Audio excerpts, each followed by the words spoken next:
Bom dia a todos, sejam bem-vindos à videoconferência de resultados da Randon, em que falaremos sobre o segundo trimestre de 2022, trazendo os principais destaques da companhia nesse período. Na tela, apresentamos o aviso legal, recordando que as informações que serão apresentadas hoje não são garantia de desempenho e envolvem riscos, incertezas e premissas, pois se referem a eventos futuros e, portanto, dependem de circunstâncias que podem ou não ocorrer. Na nossa agenda de hoje, teremos nosso CEO Sérgio Carvalho falando sobre os nossos negócios. Na sequência, o CFO e DRI Paulo Prignolato explicará nossos resultados consolidados. E por fim, o Esteban Angeletti, que é o diretor de Finanças e de Relações com Investidores, vai apresentar o desempenho por vertical de negócio. Após as apresentações, teremos a sessão de perguntas e respostas, mas ao longo de toda a videoconferência, você já pode participar. A participação no Q&A pode ser feita de 3 formas. Por voz, clicando no botão Q&A, basta você escrever seu nome, empresa e idioma. Nós iremos anunciar a sua participação e aí é só ativar o microfone e fazer a sua pergunta. A segunda forma é por escrito, clicando no botão Q&A, informando seu nome e empresa e digitando a sua pergunta. E a terceira opção é por WhatsApp, enviando sua pergunta para o telefone que está aí na tela ou acessando o QR Code. Caso não tenhamos tempo de responder todas as perguntas ao vivo, nós da equipe de RI entraremos em contato após o evento. Eu recordo que a nossa videoconferência está sendo traduzida simultaneamente para o inglês e que ela conta com interpretação em Libras. Para colocar o seu áudio em inglês, basta clicar no botão Interpretation que está na barra inferior da tela. E para ficar só com o áudio do tradutor, basta clicar em Mute Original Audio. Eu informo também que o evento está sendo gravado e que a gravação será disponibilizada em nosso site de Relações com Investidores logo após o encerramento. Vamos iniciar agora as apresentações, começando pelo nosso CEO, Sérgio Carvalho. Saudações a todos, muito obrigado por estarem conosco em mais uma videoconferência de resultados da Randon para falarmos sobre o segundo trimestre de 2022. É uma satisfação compartilhar com vocês informações sobre esse período que foi desafiador, mas que também foi cheio de entregas e iniciativas muito importantes para nós. Como vocês sabem, estamos enfrentando um cenário de mercado mais complexo do que o esperado para esse ano, com juros altos, inflação, dificuldades nas cadeias globais de suprimentos e inúmeros outros desafios. Esses fatores têm afetado alguns dos nossos segmentos de atuação com maior intensidade, a exemplo dos implementos rodoviários. Mas ainda assim, dentro do nosso modelo diversificado de negócios, temos setores que estão performando muito bem, como das nossas autopeças e, em especial, o mercado de reposição da controlada Fras-le. Eu reforço que mesmo com essa dinâmica mais difícil no curto prazo, quando olhamos para frente, todas as nossas verticais de negócio têm oportunidades de expansão, de internacionalização, de incremento de portfólio e ganhos de eficiência. E estamos trabalhando muito forte nesse sentido, pessoal. Logo mais eu vou detalhar para vocês algumas dessas iniciativas. Eu começo destacando brevemente os nossos números que depois o Paulo e o Esteban explicarão em mais detalhes. Nesse trimestre, mais uma vez, atingimos recorde de receita, atingindo 2,8 bilhões de receita líquida consolidada. Para chegarmos a esse patamar, cada vertical teve sua relevância. E eu sempre gosto de reforçar essa mensagem sobre o quanto o nosso modelo de negócios tem evoluído, se tornado mais robusto e com muitas oportunidades para explorarmos. A nossa receita no mercado externo atingiu 112 milhões de dólares, um avanço importante de 58% quando comparamos com o mesmo período de 2021. No trimestre, os indicadores EBITDA e lucro líquido foram um pouco inferiores aos comparativos, mas ainda assim em bons níveis. Falando sobre CAPEX, foram 73 milhões de reais no trimestre, principalmente para manutenção dos ativos e ganhos de produtividade. Como sempre, estamos sendo muito criteriosos com os nossos investimentos. Nossa dívida líquida, sem os números do Banco Randon, atingiu 2,1 bilhões de reais e mantivemos a nossa alavancagem em um bom nível. Além disso, continuamos entregando uma ótima rentabilidade sobre o capital investido. Mas, pessoal, eu gostaria de chamar a atenção de vocês para o gráfico que está aparecendo na tela agora. Aqui nós podemos observar a consistência dos nossos resultados, trimestre após trimestre, e mesmo com todos os desafios que eu comentei, nossas receitas seguem crescendo, continuamos com uma boa geração de caixa bruto e com lucratividade. E é essa resiliência que nós tanto perseguimos.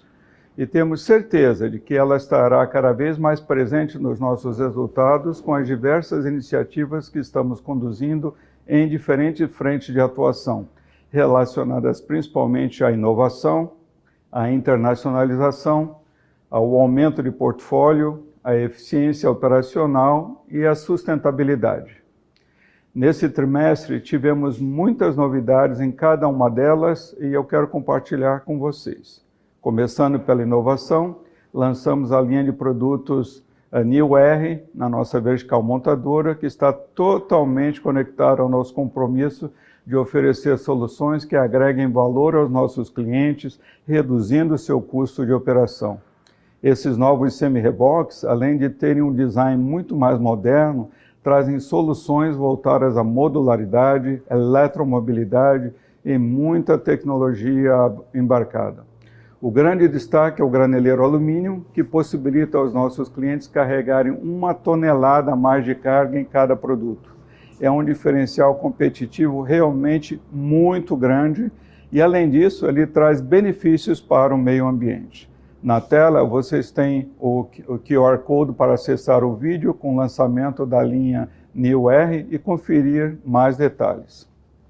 Outro marco importante em inovação que ocorreu no trimestre foi a regulamentação que permite o uso de semi-reboques com sistema de tração elétrico nas rodovias brasileiras.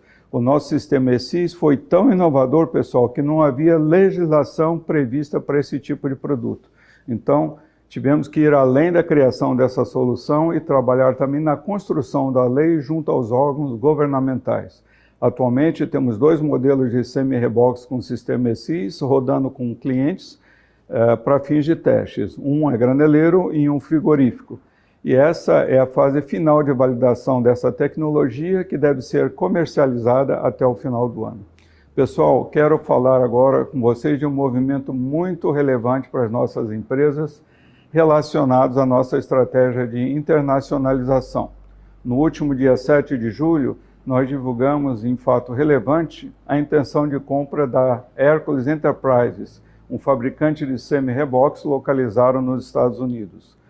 Como vocês sabem, nós queremos ampliar nossas receitas no exterior, receitas em moeda forte, principalmente em mercados desenvolvidos, aumentando a resiliência dos nossos negócios. Os Estados Unidos são uma geografia fundamental nessa estratégia, já que eles são o maior mercado de semi-reboques do mundo ocidental, com muitas oportunidades para nós. Para vocês terem uma ideia, esse ano devem ser produzidos mais de 420 mil implementos dos mais variados segmentos no mercado norte-americano, ou seja, 5 a 6 vezes maior que o mercado brasileiro. Sabemos que existem muitas sinergias para capturarmos, seja na própria operação da vertical montadora, seja levando nossas autopeças que poderão equipar os semi-reboques e também acessar o mercado local, sendo vendidas a outros fabricantes.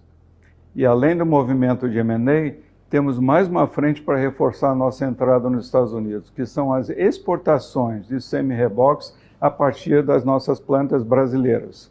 Recentemente, fechamos um importante pedido que começa a ser embarcado a partir do 3º trimestre para um novo cliente e que abre ainda mais possibilidades para as nossas empresas. Outro ponto que nós temos nos dedicado muito é na eficiência das nossas operações. Nós queremos buscar níveis globais de excelência e a nossa RTS Industry está tendo um papel fundamental nessa frente. Eu vou comentar algo sobre os nossos projetos implementados no trimestre, mas também que temos diversos outros que estão em andamento e que vamos seguir compartilhando com vocês ao longo dos próximos meses. Eu começo falando sobre o aumento da capacidade produtiva na controlada Master, que agora conta com uma forjaria automatizada e robotizada. Além disso, foi inaugurado um novo sistema de armazenagem de peças que amplia a velocidade, a organização e a segurança no manuseio de materiais. Um outro exemplo é a automação da linha de painéis EcoPlate, que são as laterais dos nossos semi-reboques graneleiros. Antes, o processo produtivo era totalmente manual e agora ele conta com células totalmente robotizadas. É mais competitivo para a nossa operação, com inúmeras vantagens em termos de segurança e qualidade. Eu convido vocês a assistirem o vídeo que pode ser acessado pelo QR Code que está na tela. Nele vocês vão ver essa linha em funcionamento. Outro projeto muito importante de produtividade, alinhado à expansão do portfólio, foi a inauguração da IOS Campinas. Essa nova fábrica foi totalmente constituída para ser a mais moderna das soluções em eficiência operacional, algo que chamou a atenção até dos nossos parceiros da IOS Alemanha. Todo esse trabalho feito pela nossa RTS. Essa unidade amplia o leque de produtos oferecidos pela empresa, que passa a contar com a fabricação de componentes agora para ônibus, pessoal, e que estabelece presença na cidade de Campinas, em São Paulo, uma localização bastante estratégica, próxima aos fornecedores e clientes. Pessoal, eu gostaria de falar de outro tema fundamental para as nossas empresas, a sustentabilidade. Nesse segundo trimestre, lançamos mais uma edição do nosso relatório, o primeiro com asseguração externa, e realizamos a segunda edição do evento Ambição ESG. Vocês podem acessar os arquivos e também a gravação do evento no nosso site de RI. Quero destacar um importante anúncio que fizemos nesse encontro, que foi um investimento de 100 milhões de reais até 2030 em energias renováveis. Nós temos o compromisso de reduzir em 40% nossas emissões de gases do efeito estufa até essa data, e já temos projetos em andamento, como a construção de 2 usinas fotovoltaicas, uma para abastecer o nosso CTR, o setor de expedição da nossa Randon Implementos, e a outra na unidade da Fras-le na China. Sabemos que é o início de uma jornada, mas estamos animados com essas entregas e com o que ainda podemos fazer. Outros motivos para celebrarmos foram os reconhecimentos das empresas Randon no prêmio Melhores do ISG da revista Exame e no ranking Merco. Nós temos evoluído muito nos temas nos últimos anos e receber essas premiações nos mostra que estamos no caminho certo. E passando para a parte final da minha apresentação, gostaria de falar sobre o nosso Randon Day. Quero agradecer a vocês, investidores, analistas, que nos acompanharam tanto presencialmente quanto de maneira remota. Foram mais de 1000 pessoas assistindo e participando do nosso evento ao vivo. Ficamos muito felizes com todo esse interesse nas nossas empresas e pela possibilidade de contar em mais detalhes como nós estamos construindo o futuro hoje, pessoal. Lembrando que para quem não conseguiu acompanhar o evento, a gravação e o conteúdo apresentado estão disponíveis no site de RI. Esse evento, combinado com a nossa participação em conferências, na maneira com que nós nos relacionamos com o mercado de capitais e nas nossas práticas de governança, fizeram com que fôssemos destaques pelo 3º ano consecutivo no ranking da Institutional Investor, que é o principal reconhecimento global no mercado financeiro e de capitais. Nós lideramos todas as 8 categorias do ranking no setor de capital goods e small caps. Ficamos muito felizes e agradecidos pelo reconhecimento. Isso nos motiva a seguirmos evoluindo em nossa governança, nos comunicando de maneira sempre muito transparente com o mercado e buscando cada vez mais ampliar a qualidade das nossas divulgações. Muito obrigado mais uma vez e passo a palavra ao Paulo para dar sequência à apresentação. Obrigado, Sérgio, e um bom dia a todos que estão nos acompanhando na nossa videoconferência de resultados.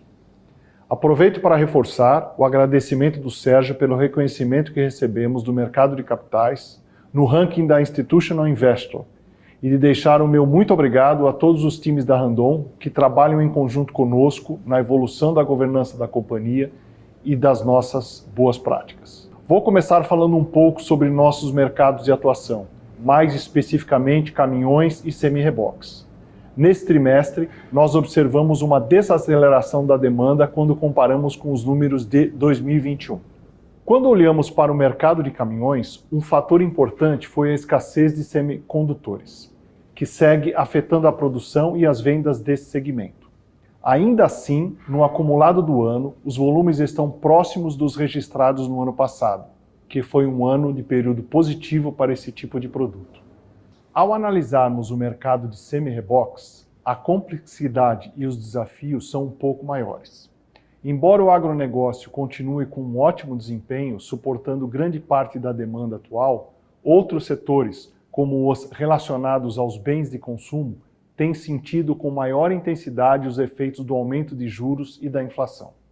Com isso, o ambiente de negócios tem se tornado mais desafiador, principalmente no mercado doméstico. Ainda assim, na primeira metade do ano, foram vendidos 40 mil implementos, número relevante quando consideramos o histórico do mercado brasileiro para esse mesmo período. Olhando para fora das fronteiras brasileiras, nós temos uma performance mais positiva nos comparativos tanto das exportações de caminhões quanto de semi-reboques. Isto se deve à recuperação da economia de algumas geografias e, no caso dos países vizinhos ao nosso, pelo bom momento do agronegócio, que, assim como no Brasil, é um importante fator de demanda. Passando agora para os números da Randon, começo pela receita líquida, em que nós tivemos mais um trimestre com recorde nesse indicador, somando 2,8 bilhões de reais. E como destaque, eu trago alguns fatores. Primeiro, o mercado de reposição performou muito bem, tanto no segmento de veículos comerciais como no de leves. Tivemos crescimento das exportações em praticamente todas as linhas de produto. A recomposição dos preços para repasse de inflação também nos permitiu ampliar a receita, mesmo com a queda de volumes em alguns segmentos. E nossas aquisições e constituições de empresas recentes, que adicionaram 79 milhões no segundo trimestre de 2022. Na análise da receita por vertical de negócio, observamos a importância da diversificação. Nossas três principais verticais têm participação relevante, cada uma com características distintas e complementares às outras. Detalhando por produto, temos uma boa distribuição, sendo os mais representativos os semi-reboques com 31%, seguidos por eixo e suspensões com 13%, e por materiais de fricção, que representaram 12,6% da nossa receita líquida. Quando observamos os mercados que demandam nossos produtos, 57% da receita líquida teve origem na venda de OEMs. E o mercado de reposição, que tem ganhado relevância nos últimos anos, atingindo 20,6% do nosso total. Abrindo agora as receitas do mercado externo, nós atingimos 112 milhões de dólares, crescimento de quase 58% no comparativo com o mesmo período de 2021. E como principais fatores para esse crescimento, eu destaco o agronegócio, que seguiu impulsionando os mercados da América do Sul, o aumento do preço médio dos produtos vendidos devido ao repasse de inflação, e novos clientes e contratos de fornecimento obtidos no período. Abrindo as receitas do mercado externo por geografia, observamos que as vendas para os países do Mercosul e para o Chile representaram 54% do total. E isso se deve em grande parte às exportações da vertical montadora, que tem maior preço médio e são destinadas para esta região. Já as vendas para os Estados Unidos, México e Canadá, que representaram 23,7% do total, tiveram origem principalmente da vertical controle de movimentos. Cabe destacar que essa geografia tende a ganhar representatividade com o início das exportações de semi-reboques para os Estados Unidos, já mencionadas anteriormente pelo Sérgio. Na tela agora vocês podem ver o gráfico com a performance do EBITDA e da margem de EBITDA. Nossa margem foi pressionada principalmente pelo aumento dos custos produtivos e dificuldade no repasse de preços. Por mais que tenhamos tomado diversas medidas para mitigar os impactos da inflação, o cenário de instabilidade global observado no trimestre pressionou algumas matérias-primas, importantes para o nosso processo produtivo. Além disso, tivemos que trabalhar com diferentes estratégias para fomentar a venda de produtos em estoque e para aumentar a carteira de produção, principalmente na vertical montadora. O ponto positivo foi a recuperação da liderança de mercado, mas que, em contrapartida, pressionou as margens. As outras verticais de negócio também tiveram desafios para a manutenção da rentabilidade, mas com uma dinâmica de mercado distinta. Na vertical controle de movimentos, por exemplo, foi possível recompor preços, mitigando os impactos da inflação. Gostaria de enfatizar ainda que temos trabalhado intensamente no controle de gastos e despesas para contribuir com a manutenção de bons níveis de rentabilidade, mesmo em um cenário de mercado mais complexo. Neste gráfico, observamos que o nosso resultado líquido segue positivo, porém sendo impactado tanto pelos fatores que eu trouxe ao comentar o EBITDA, quanto pelo resultado financeiro, que tem sido afetado principalmente pelo aumento de taxas de juros.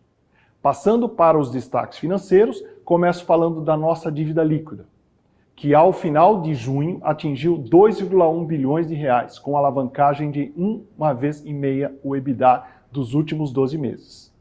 Como vocês podem observar, no gráfico ao lado, tivemos uma melhora desse indicador no trimestre, principalmente em função dos recursos captados no follow-on da Fras-le.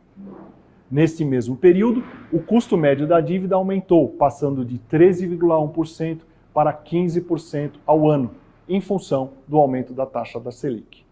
A necessidade de capital de giro da companhia, sem os números do Banco Randon, atingiu 3,1 bilhões de reais ao final do semestre. As contas que mais impactaram foram clientes e estoques, como vocês podem observar na tela. Mas gostaria de enfatizar que estamos conduzindo diversas ações para reduzir a nossa NCG, que já foram percebidas ao longo do segundo trimestre de 2022 e que serão ampliadas nos próximos meses. Falando um pouco sobre os investimentos realizados no trimestre, no total foram 459 milhões de reais distribuídos entre CAPEX, investimentos não orgânicos e integralização de capital. Antes, o Sérgio mencionou diversas iniciativas e projetos, em que parte desses recursos foram investidos. Mas eu vou destacar aqui a integralização de capital, que somou 380 milhões de reais, e dos quais 368 milhões foram para o follow-on da Fras-le, evento em que aumentamos a nossa participação nessa controlada para 52,6%. E para finalizar a minha parte, eu vou comentar um pouco sobre a nossa performance no mercado de capitais. No final de junho, nosso market cap era de 2,9 bilhões de reais, com a Rapid 4 valendo R$ 9,38 e a Rapid 3 R$ 8,05. Nosso volume médio diário negociado foi de 24 milhões no segundo trimestre de 2022, com uma queda quando comparamos com o mesmo período de 2021. Quanto ao perfil dos nossos acionistas, trazemos o gráfico de distribuição com base no total de ações. Ao final de junho, 39,6% da posição era detida pelo controlador, seguida por investidores institucionais com 23,1% e por 20,3% de estrangeiros. O restante está distribuído entre pessoas físicas e jurídicas. Agora em julho, nós deliberamos sobre pagamento de juros sobre capital próprio. Será pago em 25 de agosto o valor bruto aproximado de 21 centavos por ação ordinária e preferencial, que totalizarão 70,4 milhões de reais pagos aos titulares de ações da companhia em 20 de julho de 2022. Finalizo a minha parte aqui e agora passo a palavra ao Esteban. Muito obrigado, Paulo. Bom dia a todos e obrigado por acompanharem a nossa videoconferência. É muito bom poder compartilhar com vocês mais um trimestre cheio de fatos importantes e de números consistentes. O Sérgio e o Paulo já abordaram aqui o contexto de mercado, nossos principais números e algumas iniciativas que ocorreram no trimestre. Agora eu vou detalhar um pouco mais o que ocorreu de mais relevante em cada vertical. Começando pela montadora, trazemos na tela os principais números. Como vocês podem observar, tivemos receitas muito boas, tanto no mercado doméstico quanto no mercado internacional. Mas como vínhamos sinalizando desde o último trimestre, o cenário econômico atual, combinado com o ambiente de mercado muito competitivo, pressionou as margens neste trimestre. Eu destaco os seguintes pontos desta vertical. Aumento da receita líquida em 22% no comparativo com o segundo trimestre de 2021, em grande parte pela recomposição de preços ao longo do período. entrega de 7.245 semi-reboques, somando mercado interno e externo, o que representa uma redução de 12% em comparação com o mesmo período do ano passado. Avanço na entrega de vagões em relação ao primeiro trimestre de 22, porém ainda em patamar inferior quando comparado ao mesmo período de 21. Volumes vendidos para o mercado externo avançaram 36%, devido ao aumento da demanda nos países da América do Sul, em especial o Chile. Analisando as receitas desta vertical por linha de produto, observamos a ampliação da diversificação dos negócios. Já temos praticamente 1/3 das nossas vendas provenientes de segmentos menos cíclicos ou em negócios complementares, como a reposição, o mercado externo e vagões. E mesmo os semi-reboques no mercado interno, que concentram a maior parte destas receitas, têm grande exposição ao agronegócio. Nesse ponto, eu trago um dado relevante para vocês. No segundo trimestre, 69% dos semi-reboques vendidos foram para este setor econômico. Falando mais especificamente do EBITDA, nós tivemos impactos nas margens de forma mais intensa, em função do aumento de custos de insumos e também das decisões estratégicas de recuperar market share e reduzir estoques. O efeito positivo foi que voltamos à liderança de participação de mercado, tanto no trimestre quanto no acumulado do ano. Neste gráfico da tela, vocês podem observar como ficou a distribuição do market share no segundo trimestre de 2022. Falando agora da vertical autopeças, veículos comerciais, que representa praticamente 1/3 das nossas receitas, eu gostaria de destacar o crescimento de 36% da receita líquida no comparativo com o segundo trimestre de 21, principalmente pela recomposição de preços, pelo mix de produtos vendidos e pela adição de receitas da Castertech Schroeder, de quase 60 milhões de reais só neste trimestre. Redução de volumes na comparação com o primeiro trimestre de 22 devido às paradas de produção das OEMs e desaceleração no mercado de semi-reboques. O EBITDA dessa vertical apresentou leve queda no comparativo trimestral, principalmente pelo impacto da inflação na cadeia de suprimentos. Agora na tela, vocês podem ver a distribuição da receita líquida por segmento. As vendas para OEMs representaram praticamente 90% do total, mas destaco o equilíbrio na representatividade entre os diferentes segmentos de caminhões e semi-reboques. Além disso, é preciso destacar que temos trabalhado muito na conquista de novos clientes e projetos. Um exemplo disso é a controlada Castertech, que tem ampliado sua exposição ao agronegócio por meio da expansão de capacidade de fundição e usinagem e da ampliação do seu portfólio de produtos. Esse movimento permitiu à empresa fechar um contrato de fornecimento para um importante cliente do setor de máquinas agrícolas. Passo agora para a vertical controle de movimentos, que registrou recordes de receita em meio a um cenário de mercado positivo. Vou dividir a minha apresentação destacando tanto os pontos relacionados ao mercado interno, quanto as operações e vendas para o exterior. Falando mais especificamente do mercado brasileiro, eu destaco 57% das receitas tiveram origem no mercado de reposição, que permaneceu bastante aquecido em função da baixa disponibilidade de veículos novos.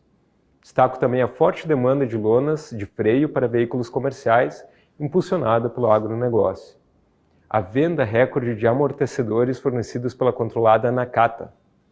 A melhora na disponibilidade de produtos importados, que são revendidos aqui no mercado brasileiro. Já para o mercado externo, as vendas somaram 83 milhões de dólares no segundo trimestre e representaram quase 40% da receita da Fras. Ressalto ainda os seguintes pontos. A forte demanda nas exportações de material de fricção para a linha comercial e discos de freios para veículos leves. O mercado norte-americano comprador, com ótimo nível de vendas. Recuperação gradativa do mercado europeu, que foi o mais atingido pelo conflito entre Rússia e Ucrânia. O EBITDA desta vertical seguiu em bom nível, em especial devido à recomposição de preços em diversas linhas de produto, que permitiram mitigar os impactos da inflação. Como vocês sabem, os resultados desta vertical se referem à nossa controlada Fras-le, que também é uma empresa de capital aberto. Então, para quem tiver interesse em saber mais detalhes sobre essa empresa, é só acessar o site ri.fras-le.com. Passando para a vertical Serviços Financeiros Digitais, que tem realizado importantes movimentos de transformação dos negócios para ampliar a oferta de serviços, eu trago os seguintes destaques. avanço de 58% na receita no comparativo trimestral, atingindo 118 milhões de reais no segundo trimestre de 22. Aumento no número de cotas vendidas, impulsionada pela boa performance do mercado agrícola e pela alta de juros, que torna esta modalidade de financiamento mais atrativa. Maior número de operações contratadas pelos clientes do Banco Randon, fomentada pelos negócios das empresas Randon, com carteira de crédito robusta. Porém, tivemos também o crescimento do CPV, pelo maior custo de captação do Banco Randon, devido à elevação da taxa Selic. E também tivemos aumento das despesas administrativas decorrente do pagamento de comissões, em função do alto volume de vendas de cotas de consórcio. Nesse ponto, cabe lembrar que enquanto a despesa entra no curto prazo e pressiona as margens, a receita que originou a comissão entrará em médio e longo prazo e beneficiará as margens da empresa nos próximos trimestres. Por fim, temos a vertical Tecnologia Avançada e Headquarter. Como vocês puderam acompanhar pela fala do Sérgio, essa vertical tem sido muito importante para as empresas Randon, a exemplo da RTS Industry, que tem apoiado no desenvolvimento de automação e de novas tecnologias para nossas operações industriais. Já o CTR apoiou o desenvolvimento da Randon Smart, que é uma plataforma de telemetria e sensoriamento, que traz muitos benefícios aos clientes da Randon Implementos, com geração de dados úteis para a manutenção dos veículos e até mesmo para ganhos de eficiência e produtividade. Nesta vertical, atingimos receita líquida de 39 milhões de reais, com EBITDA de 126 milhões de reais. Retirando a equivalência patrimonial da holding, o EBITDA seria negativo em aproximadamente 5 milhões de reais. Cabe destacar que Headquarter ainda é mais representativo que os demais negócios e tem como objetivo suportar as atividades das demais verticais sem a geração de resultado. À medida que as unidades desta vertical ganharem relevância, o EBITDA, excluindo a equivalência patrimonial, deverá transitar no campo positivo. E nesse sentido, é importante frisar que estamos em momento de construção e desenvolvimento de muitos projetos, semeando diversas oportunidades para colher frutos futuramente. A Naiwan, nossa controlada que fabrica nanopartículas de nióbio, é exemplo disso. Já estamos fornecendo esta tecnologia para um parceiro de negócios, mas temos muitos outros projetos em andamento para ampliar as oportunidades de crescimento, não só desta unidade, mas das empresas Randon como um todo. Assim, termino minha apresentação. Também aproveito para agradecer o reconhecimento do mercado de capitais no ranking da Institutional Investor e pela participação de todos vocês em nosso Investor Day. Devolvo a palavra ao Davi para iniciarmos a nossa sessão de perguntas e respostas.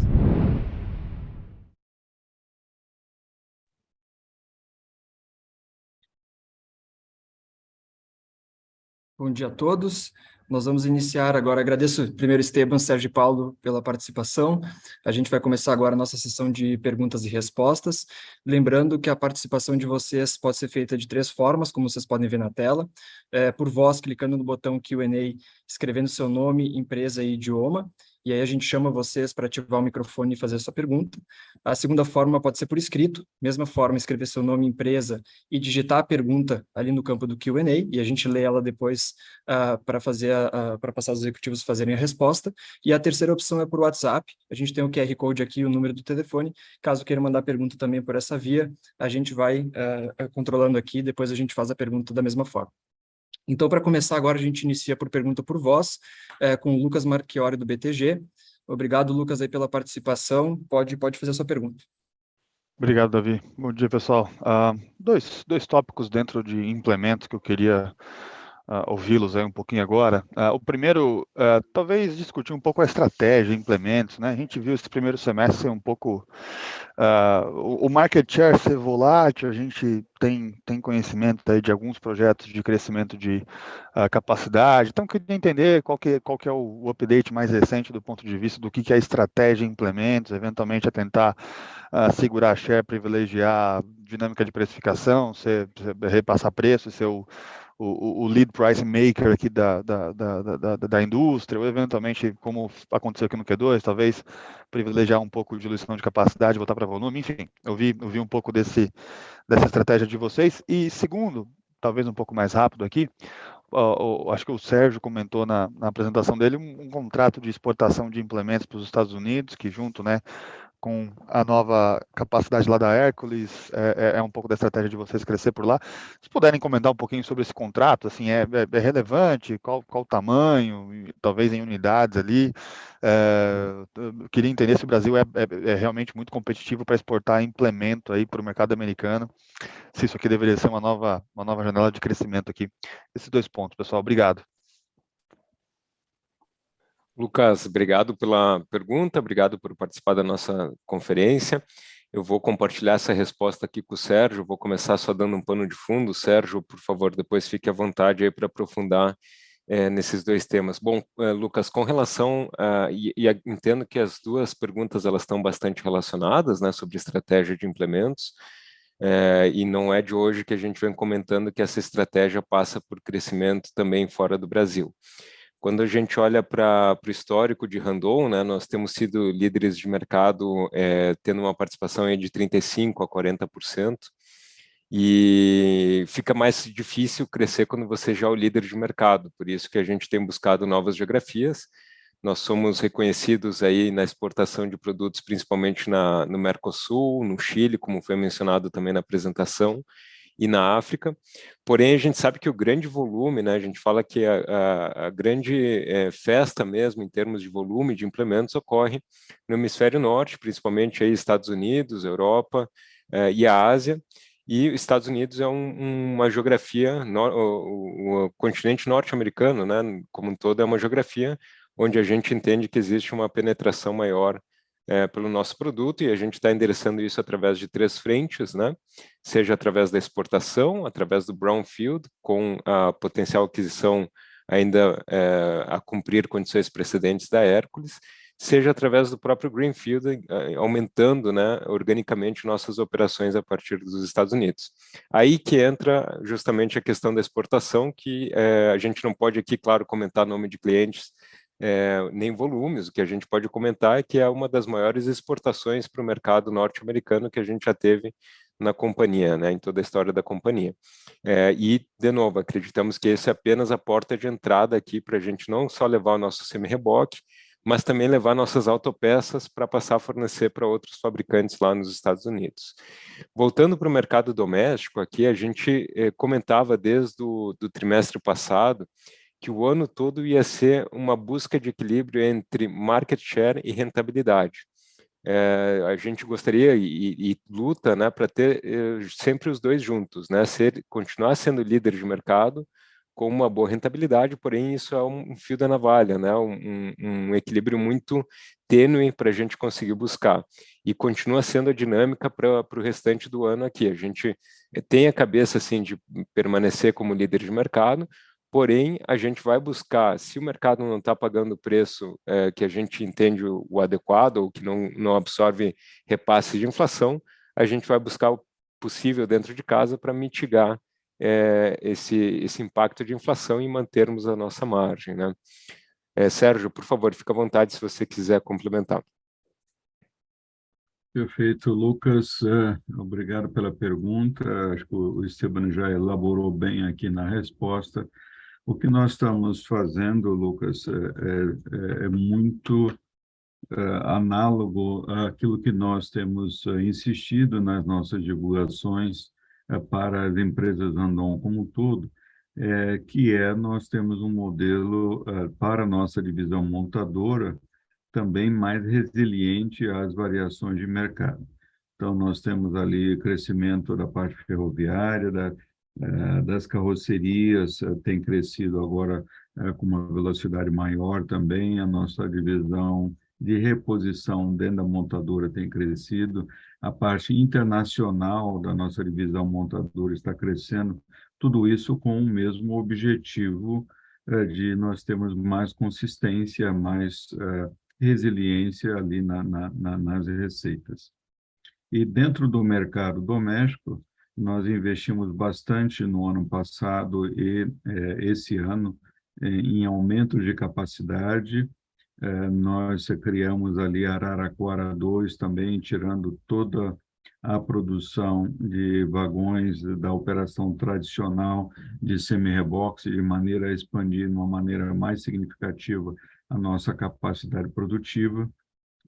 Fizemos rearranjos de produção de determinado tipo de produto entre as nossas diversas unidades fabris, também com o objetivo de ganharmos mais capacidade. Fizemos investimentos pesados em automação, em novas linhas, de forma que temos uma capacidade instalada maior. O mercado está um pouco mais brigado, digamos assim, quando comparado com 2021, não é aquela pujança que nós vimos em 2021, e a nossa forma de, a curto, mas principalmente a médio prazo, de continuar crescendo bem nesses setores é através de tecnologia. Então, nós já havíamos anunciado, por exemplo, a nossa carreta basculante conceito, né, com vantagens gigantescas. Nós já havíamos falado do nosso sistema ESIS, a nossa carreta Randon híbrida R, e nós lançamos recentemente o nosso New R, né, nossa graneleira, com vantagens gigantescas para os usuários finais, melhorando muito, né, o desempenho operacional para eles, e isso está sendo um tremendo sucesso para nós. Então, nossa intenção é de continuar disputando o mercado, mantendo a nossa posição de liderança. Já, digamos, nos recuperamos daquelas anomalias que nós descrevemos na última na divulgação de resultados, onde nós tínhamos muita venda, mas não os licenciamentos que eram a base para a determinação da penetração no mercado, e temos colocado muitos pontos à frente de penetração dos nossos concorrentes mais próximos. Temos feito, como o Esteban já aludiu, um esforço um pouco maior naquilo que se refere à margem, mas não estamos entrando em nenhuma guerra suicida, digamos assim, de preços. Não vamos fazer isso para levar números que comprometam a sanidade do negócio. Então, existem bids, volumes grandes acontecendo, onde nós não vamos fazer coisas que não façam sentido para a nossa empresa financeiramente. Lembrando a todos que as empresas Randon têm um modelo muito sinergístico, né? Aquilo que você vende numa unidade de negócio, numa vertical, nós temos margens que nós deixamos em outras unidades de negócio também. Então, mesmo quando se olha para uma determinada vertical, eu lembro que existem margens que ficam dentro da divisão autopeças, dentro da nossa divisão, vertical de serviços financeiros também. Então, existe muita sinergia, muita simbiose no nosso modelo operacional. Lucas, espero ter respondido a sua pergunta. O Esteban já mencionou na parte de exportação, né, na parte do mercado norte-americano. Estamos trabalhando para finalizar a transação da Hércules que nós anunciamos. Vamos produzir lá e temos já esse mês de agosto, iniciamos as exportações, sim, de produtos acabados para o mercado americano de uma forma competitiva, Lucas, apesar do frete marítimo internacional estar ainda bastante alto, custoso, digamos assim, e vamos produzir uma quantidade substancial de unidades esse ano, alguma coisa aí da ordem de 800 unidades que nós devemos enviar para lá nesse ano. Obrigado, Sérgio. Obrigado, bom dia. Obrigado, Lucas. Bom, a nossa próxima pergunta aqui vem do Lucas Lag, da XP. Lucas, obrigado aí por participar com a gente da videoconferência. Vamos abrir o microfone e você pode fazer a pergunta. Bom dia, pessoal. Eu tenho, acho que um ponto mais específico aqui em relação a, acho que essa dinâmica de contração de margem, né, quando a gente olha para o segundo TRI versus, tanto na ótica ano contra ano, quanto na ótica TRI a TRI. né? E aqui pensando em dois pontos específicos em relação à vertical montadora e à vertical de autopeças para veículos comerciais, né? Mas começando pela vertical montadora, a gente viu até um aumento sequencial aqui no preço unitário dos implementos, né, e bem forte, né, na comparação ano contra ano. Acho que deixa claro aqui a questão do aumento, o repasse de custos, né, e mesmo nesse contexto, né, da estratégia de ganhos de retomada de market share. Né, dá para pensar que essa queda de margem, né, quando a gente compara, tanto acho que mais no tri a tri aqui, foi mais por conta da redução de estoques mais caros, né, e aí deveria retomar melhores patamares nos próximos trimestres, salvo sazonalidade, né, do quarto tri, ou tem um efeito mix aqui que pode ter prejudicado a comparabilidade de preços unitários também, né, com eventual maior participação de produtos com maior valor agregado, que deixa difícil essa comparabilidade, né? Então, primeiro, acho que esse ponto da vertical montadora, e aí, em relação à vertical de autopeças para veículos comerciais, né, a gente sabe que essa vertical possui contratos mais amarrados, né, entre aspas, aqui em relação à rentabilidade, né, com as montadoras. Então, é possível pensar que a queda de margem nesse segmento, né, foi ocasionada por um descasamento, né, entre repasse de preço e faturamento de custo, sendo mais pontual aqui no segundo tri, devendo retomar a patamares mais elevados aí no terceiro, quarto tri. Então, são esses dois pontos, pessoal. Obrigado. Lucas, obrigado pela pergunta. Já vou me permitir aqui combinar com uma pergunta que a gente teve pelo chat do Gustavo Volpato. Gustavo, obrigado também por acompanhar a gente, que pergunta mais ou menos nessa mesma linha, né? Uma explicação sobre as margens e as perspectivas aqui para frente de recuperação, né? Então, começando pela vertical montadora, Lucas e Gustavo, existem dois pontos aqui, um que é o efeito base, né, a base de comparação. A gente tem que lembrar que quando compara com o primeiro semestre do ano passado, a gente alertava já sobre um descolamento positivo entre o nosso repasse de preço que a gente havia conseguido passar para o mercado estava bastante comprador e permitia isso, e a nossa estratégia de antecipação de compra de matéria-primas. Então, a nossa base de comparação, ele carregava esse descasamento positivo, onde a gente havia conseguido já antecipar o repasse de preço e produzia com um estoque, né, com um custo menor. E a gente já alertava que a tendência era essas duas curvas se encontrarem, a curva do custo e a curva do preço, né, o que efetivamente acabou acontecendo nesse trimestre aqui, no segundo trimestre de 2022, tá? O que a gente vê na vertical montadora é uma combinação de fatores, não é isolado, né? Então a gente tem um pouco da queda de volume, um pouco de mix e um pouco de preço também, tá? Mais especificamente falando sobre mix aqui, o que aconteceu, e isso reflete na conta do preço médio, né?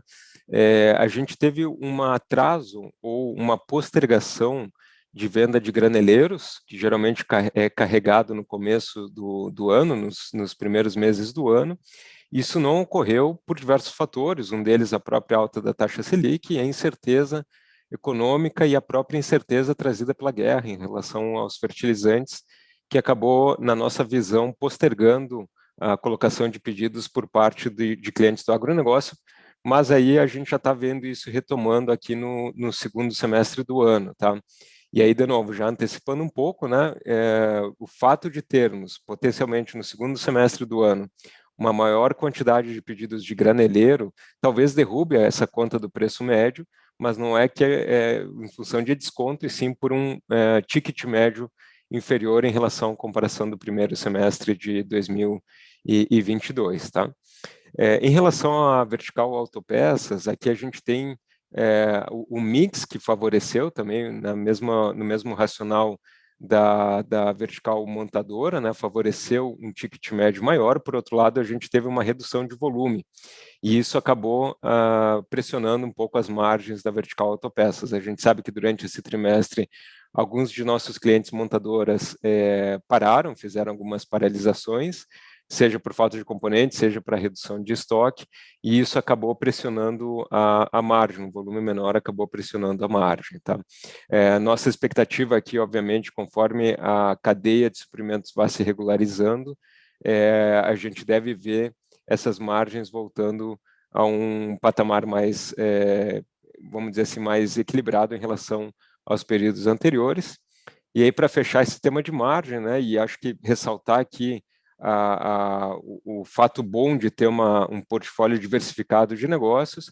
Por outro lado, a gente teve a vertical Fras-le, né, a vertical de controle de movimentos, que defendeu muito bem as margens do grupo, né, pela sua resiliência, pela sua característica de resiliência de negócio, acabou trazendo uma margem, contribuindo positivamente para a margem do grupo. Então, acho que esse que é um pouco o racional do nosso negócio. O Sérgio explorou isso anteriormente na pergunta do Lucas Marchiori, né, sobre a vertical montadora, mas essa estratégia de diversificação ela acaba se expandindo para o grupo como um todo.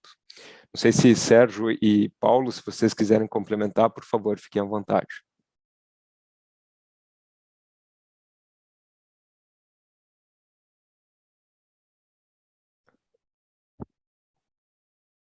Você já caracterizou muito bem, Esteban. Obrigado. Obrigado, Esteban. Ficou bem claro. Obrigado e bom dia para vocês. Obrigado, Lucas. Bom, vamos passar então para a nossa próxima pergunta, que vem do Luiz Capistrano, do Itaú BBA. Luiz, obrigado por participar aqui da videoconferência. Pode fazer a sua pergunta.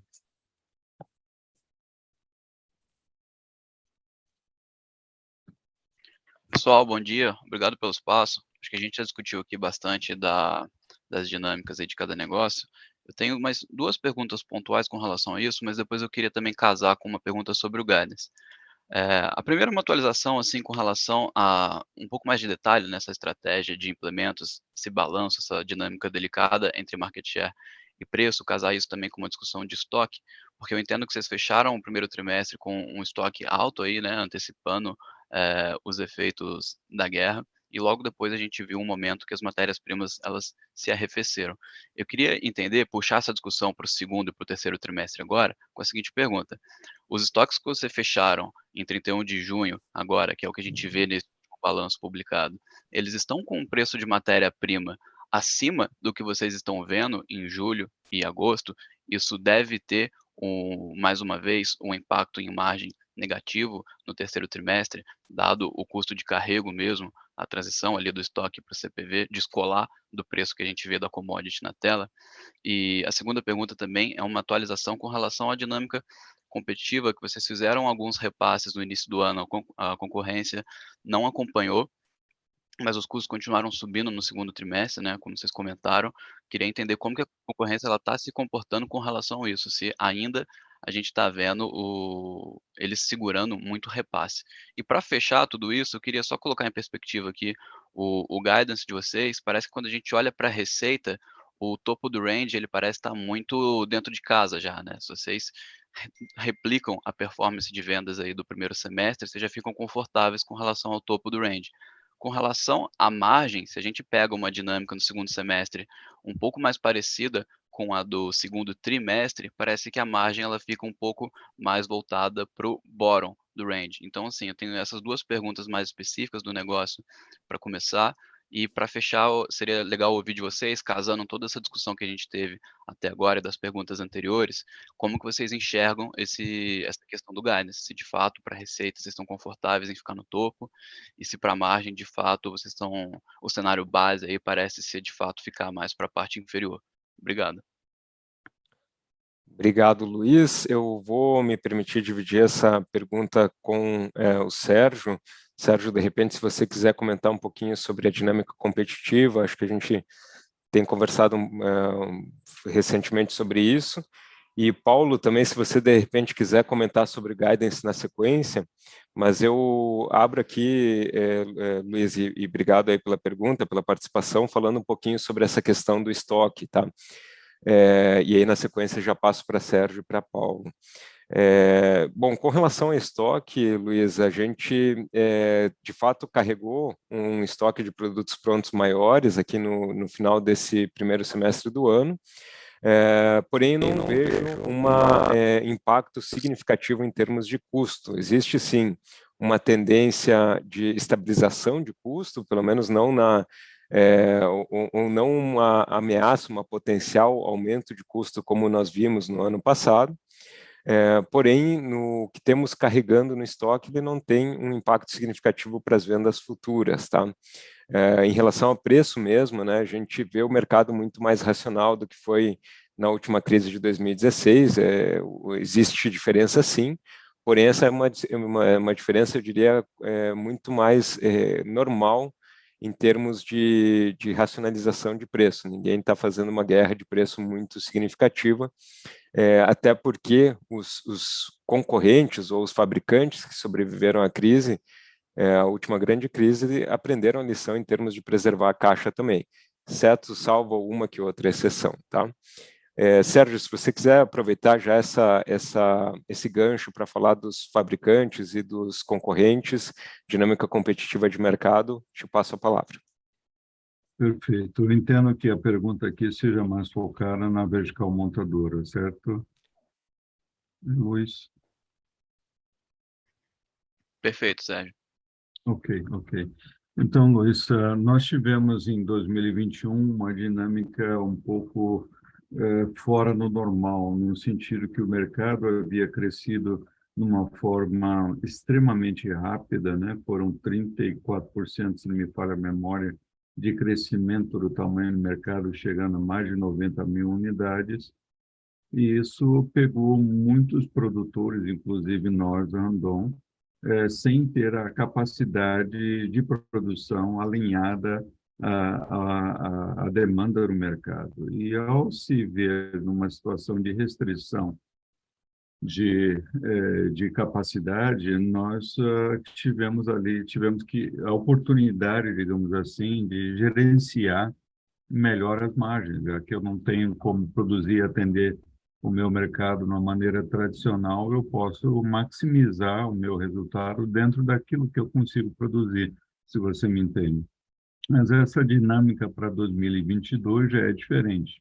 O mercado caiu, né, já não tem o mesmo patamar, ainda é um mercado muito bom, em níveis muito bons, o Paulo já havia coberto isso na sua fala, mas os volumes estão inferiores aos volumes, o Esteban também, né, aos volumes de 2021. E nós expandimos a nossa capacidade produtiva e estamos de volta a estar mais alinhados com a dinâmica que nós já tínhamos historicamente. Então, tirando essa anomalia que eu citei há pouco e citei na última reunião que nós tivemos de divulgação de resultados também, né, que se refere a market share, nós já estamos ali de volta nas nossas penetrações, colocando 7 pontos percentuais, em junho foram 10 pontos percentuais à frente da nossa concorrente nesse sentido. E essa dinâmica de 2022, por questões de casamento, o Esteban já elaborou, de defasagem entre matérias-primas, a inflação, a habilidade de repassar, está tendo, sim, um impacto em algumas margens, mas nós temos aí bastante convicção de que, número um, para nós, empresas Randon, né, nós deixamos margens em outras das nossas unidades, então nós não podemos esquecer o todo nesse processo. Vamos continuar com nossa agressividade, digamos assim, no mercado, não vamos fazer nenhuma loucura. Agressividade é uma coisa, loucura é uma coisa bem distinta. E vamos continuar investindo em tecnologias, como eu citei. Temos um lançamento novo aí maravilhoso, que está ganhando muita atenção, o que nos permite trazer muito valor para o mercado e muito valor para nós, inclusive em termos de margem.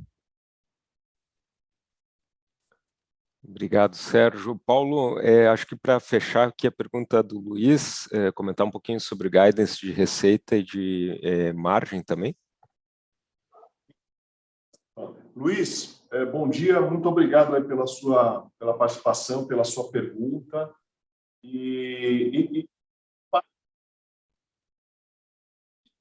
Acompanhando de perto o nosso guidance, aquilo que nós definimos e o que realizamos e a nossa projeção Então, nesse momento, o que a gente pode dizer com relação ao guidance, nós estamos bem confiantes e reafirmamos o guidance que a gente divulgou no início do ano, tá?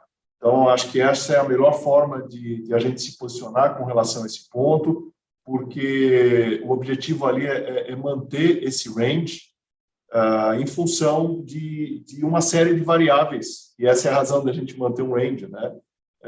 Mercados, mix, volume de exportação, o câmbio propriamente dito, que tem uma volatilidade muito grande, essa volatilidade deve se manter.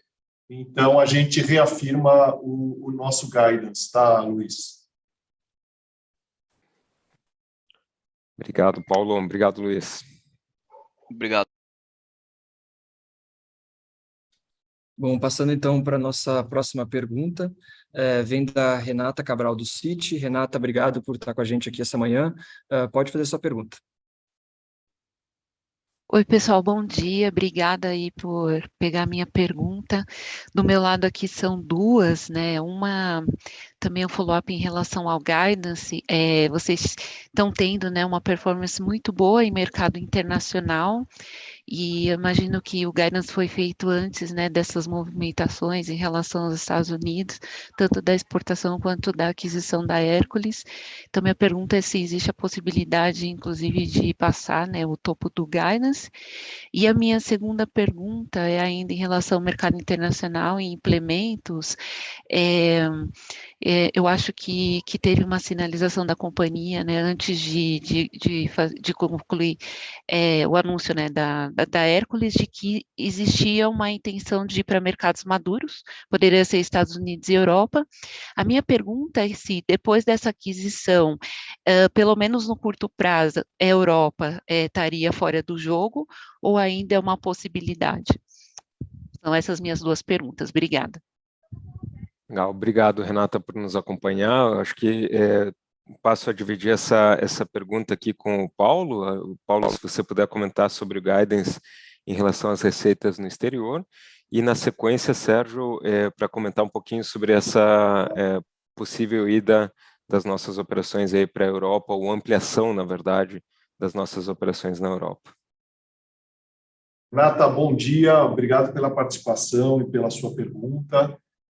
Com relação ao nosso posicionamento nesse momento é reafirmá-lo, tá? Claro que a gente sempre trabalha em todas as frentes para superar os indicadores, mas nesse momento a gente reafirma o guidance que já foi divulgado, inclusive também das exportações. Se ao longo dos próximos meses, claro, a gente sentir uma variação ou projetar uma variação significativa em alguns dos indicadores, aí, nesse caso, a gente informaria todo o mercado, tá? Mas não é o caso neste momento, ok?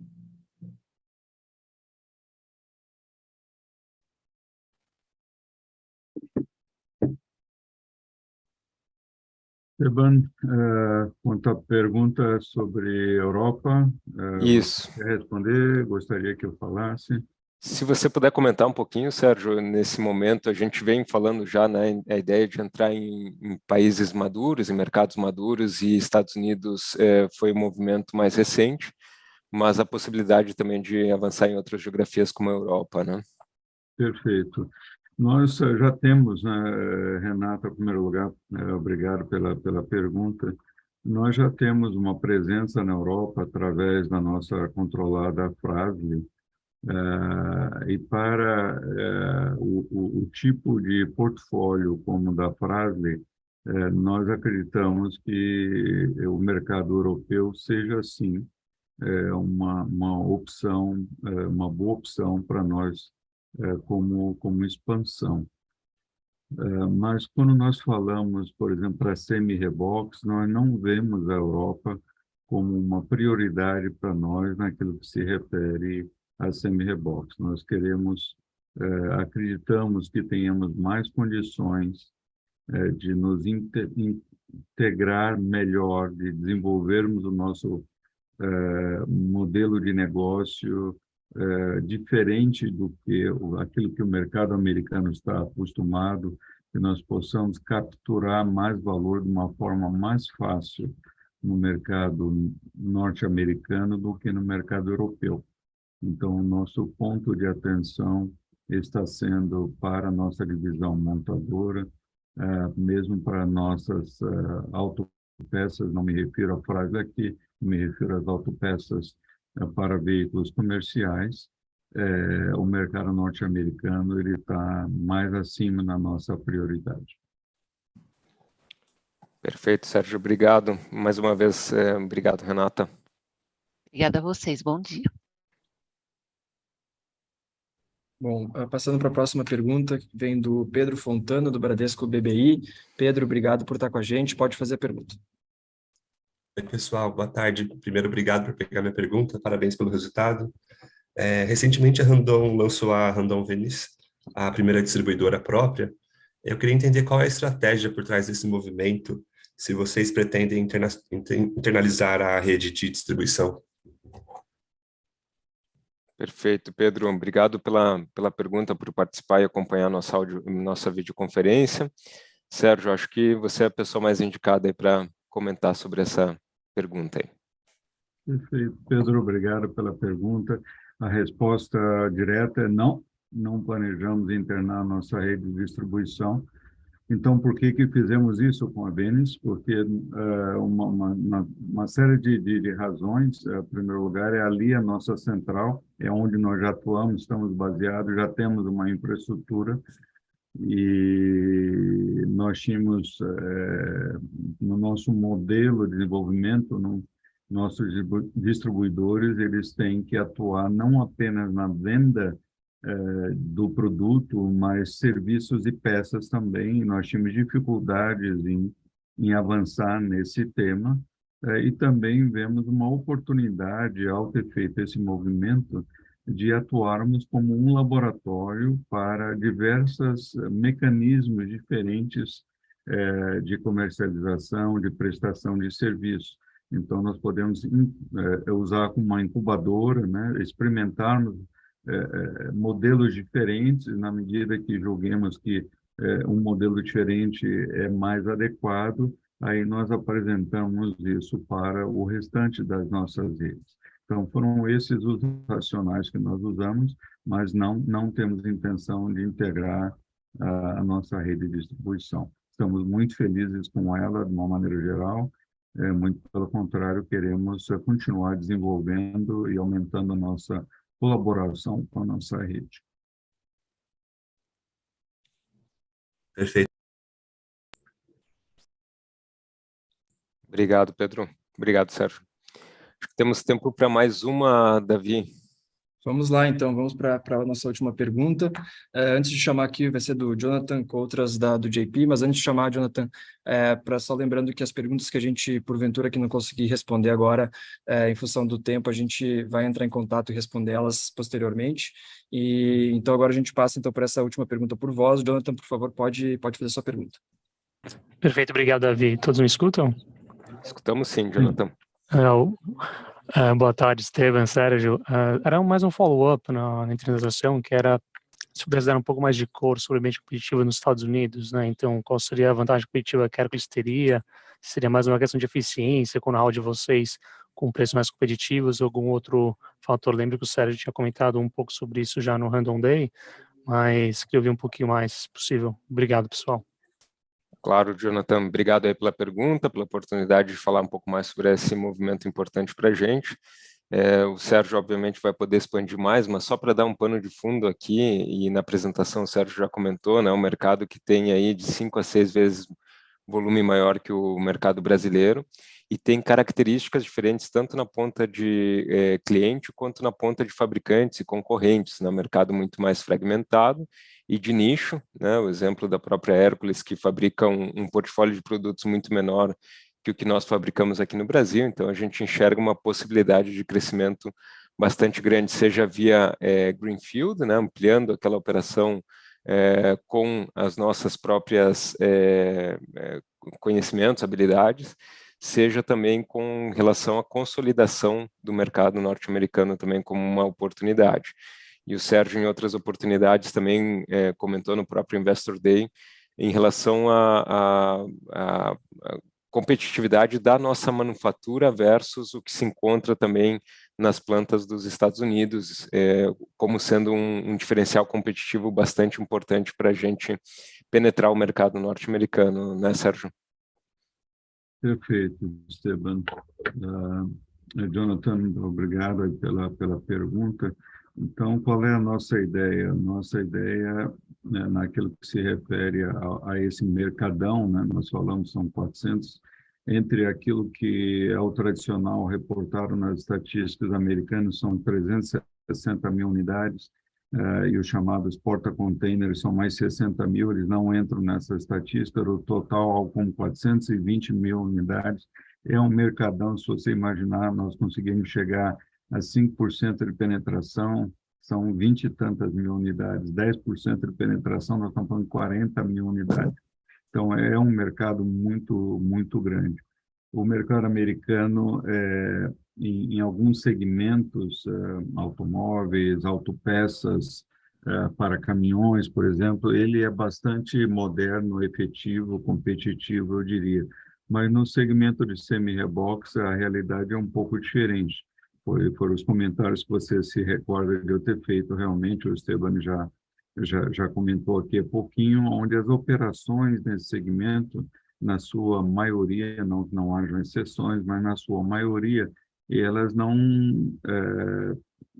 têm investimentos compatíveis com aquilo que nós fazemos aqui no Brasil, por exemplo, ou mesmo em outras partes do globo. Então, tem muita coisa ali que, se você fosse visitar hoje, Jonathan, você seria um túnel no tempo aqui, seria um retorno ao passado de 20 a 30 anos. Então, o que nós queremos fazer, né, para recapitular? Nós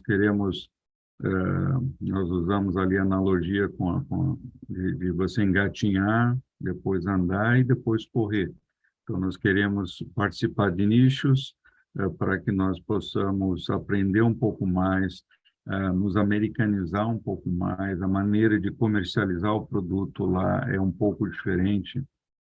Nós precisamos absorver um pouco mais dessa cultura, né, nos americanizar. E depois expandir um pouco mais rapidamente para outros nichos, já andando, e depois nós queremos correr, aí nós já estaríamos atuando com uma maneira de distribuir os produtos mais alinhada com o modelo americano, mas adicionando muito mais tecnologia para os produtos nessa próxima fase.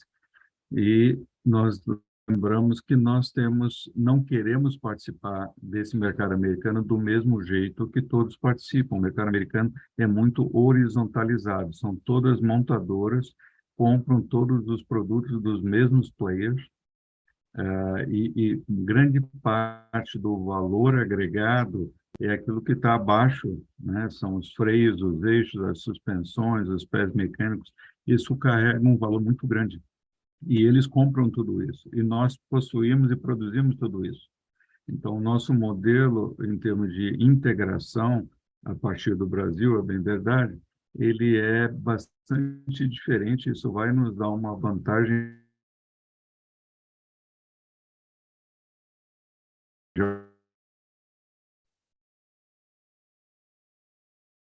nesse jogo. Nós vamos trazer mais valor para os nossos clientes, mais valor para as nossas empresas, e essa criação de valor vai ter, digamos, ferramentas diferentes na medida que nós avancemos na escala do engatinhar, andar ou correr. Bom, Sérgio, obrigado. Obrigado, Jonathan, mais uma vez aí.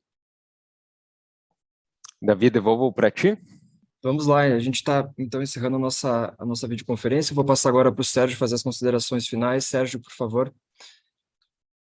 Nós continuamos bastante otimistas com relação ao futuro das nossas empresas. Vamos continuar na nossa jornada de dividir com transparência, com profissionalismo, tudo aquilo que nós temos feito.